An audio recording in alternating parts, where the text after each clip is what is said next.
ku për sa i përket lirisë ekonomike, renditet përpara vendeve si Polonia, apo Bullgaria, apo Kroacia, apo Hungaria, apo Greqia e kështu me radhë, dhe po ashtu dhe për lirinë njerëzore, ndërkohë që për lirinë ekonomike është në pozicion më të mirë se 2 apo 3 vende përpara saj. Është një pasqyrë pozitive, natyrisht raporte ka shumë, indekse ka shumë, po duke qenë se raportet pozitive dhe indekset pozitive nuk bëjnë lajm, shfrytëzova rastin për ta ndarë këtë me ju si një lajm të mirë, nga shumë lajme të mira për Shqipërinë, të cilat, si që thash, nuk bëjnë lajm. Po përpiqem të prek pak disa fusha kryesore, duke filluar nga ekonomia. Jemi në një vit ende që në aspektin e ekonomisë është nga më të mirët,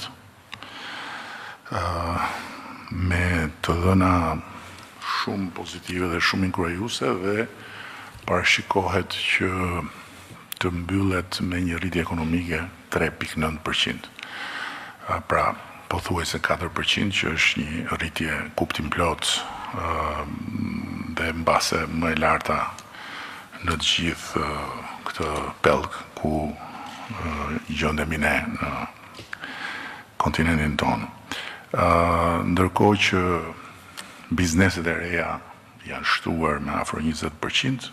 në 11 mujorin e vitit, sepse keni parasysh nuk i kemi dhënat e dhjetorit,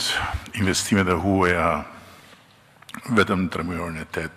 tretë kam pasur një rritje mbi 10%, dhe stoku i investimeve të huaja është domethënës dhe më i lartë me mbi 10% krahasimisht me vitin e mëparshëm.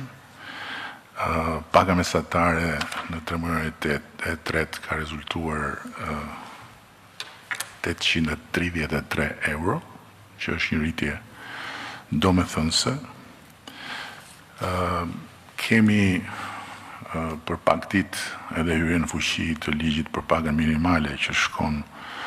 në 500 euro